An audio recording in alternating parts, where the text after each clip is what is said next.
Good morning. Happy Friday. I have my Neuro Coffee in hand. And it is perfect. So real quick, had a change in schedule this morning. So literally just got done with my walk, and I usually do it after I do this kind of stuff. So I'm a little cranked up. It's my second cup of Neuro Coffee.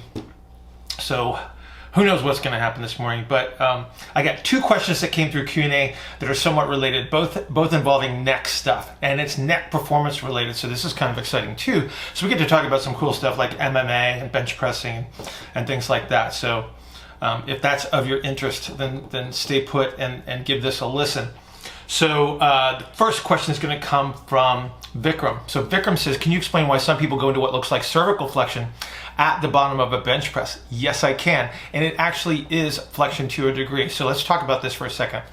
So go back and watch the arching video that we did on the bench press earlier this week, and you'll get kind of the same representation in the neck. So when we're talking about bench pressing, powerlifting, etc., we don't want any turning. We want high compressive strategies. We want lots of concentric orientation on the outside, squeezing in.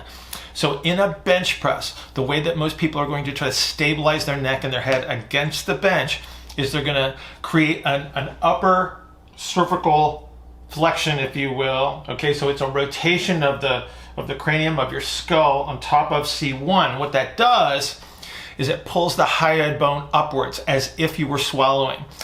The great thing about that is it takes your airway, which is normally kind of roundish, and it compresses it into a flattened state, just like when you're flattening the rib cage with your pecs and your upper back and your lats and things, to create this strong exhalation compressive strategy for strength purposes. And so now we've got a very, very stable neck. As people lower the bar to their chest, they maintain this position. And so just like kind of doing a sit-up for your neck, the musculature on the front side that is pulling the hyoid bone up and compressing your airway and making your neck go from a cylinder to this compressed sort of wide-looking neck will actually lift the head up. And so you'll see people that have never done breathing activities before or reaching activities, and you'll see a tremendous amount of this sort of rectus abdominis effort as they try to use it as an exhalation strategy. You're seeing the exact same thing in a bench press. And so again, from a performance standpoint, it creates high levels of compression. It prevents air from escaping the body. So now you're squeezing this compressed air, and it contributes to force output. So if bench pressing is your thing and you want to maximize that, then you better be able to compress your neck. Now, secondary consequences, always secondary consequences is something that seems good. You're going to lose lower cervical rotation. You're going to lose dorsal rostral expansion, which is going to affect your ability to move your shoulders and your lower cervical spine. You may also create eccentric orientation in the suboccipital area, so now you're going to get a little bit of extra upper cervical rotation as a compensatory strategy. And again, if you're willing to live with that, if you're okay with that, you're the adult, you get to make that choice. So again, what you're looking at Vikram is a performance-related strategy to allow them to lift more weight. And so again, is there anything wrong with it? I don't think there's anything wrong with it if performance is the goal, but understand the secondary consequences. Now, second question on the neck.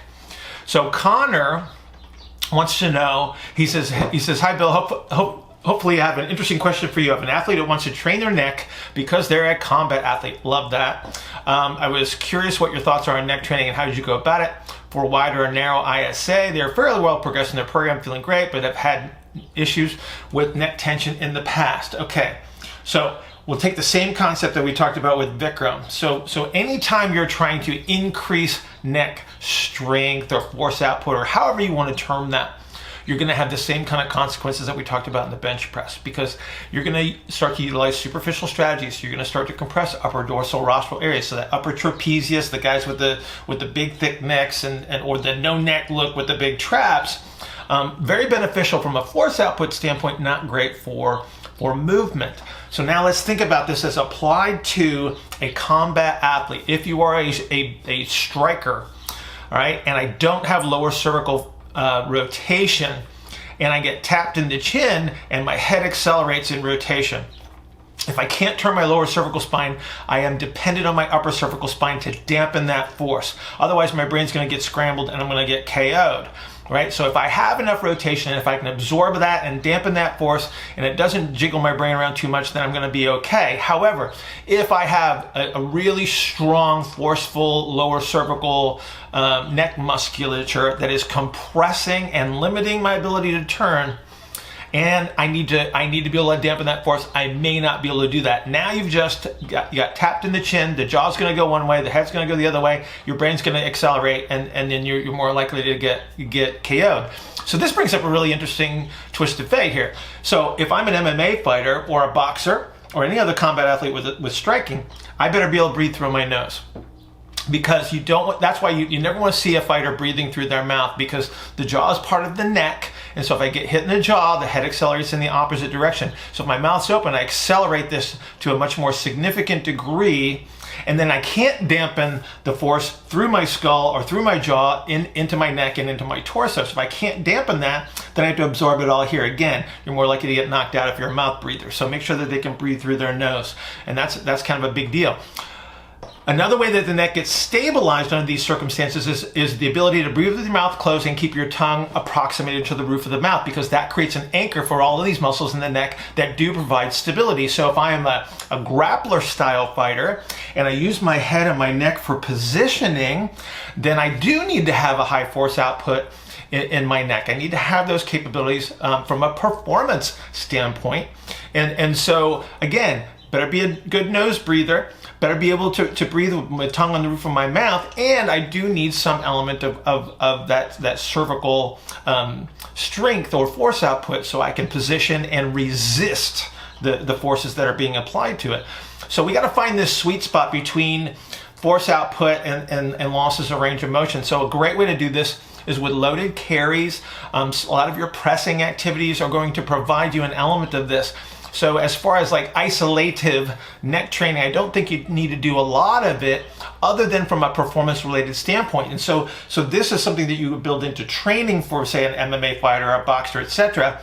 Is that, okay, one of the things that I'll steal from Alan Cosgrove, and this was like 100 million years ago, is that he would train with his mouth guard in and his mouth closed to train this nasal breathing under duress. And so I think that's a great strategy. So you may want to start to implement that as part of your strength and conditioning program. So put the mouth guard in if they're doing prowler pushes, loaded carries, rope pulls, all of those things that are going to produce rotational force outputs. I think that's going to be the type of neck training that you want to do, rather than this isolative thing like, oh, we gotta load the neck directly kind of a stuff, because I think you're going to get a ton of that during training. So that's how I would approach it, Conor.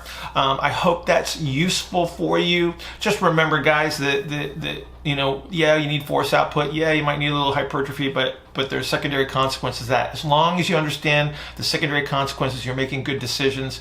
Then move forward. Follow your key performance indicators. Oh, here's a quick thought for MMA guys. If you lose your ability to turn your neck, think about getting trapped in a rear naked choke. Rear naked choke defense is turn into the choke. If you can't turn your neck, you're out cold. So a quick thought on that. Again, I'm a little hyped up, a little too much caffeine and a little bit of aerobic activity, and here you go. So this is what you get. Have a great Friday. I hope everybody has a terrific weekend, and I will see you next week.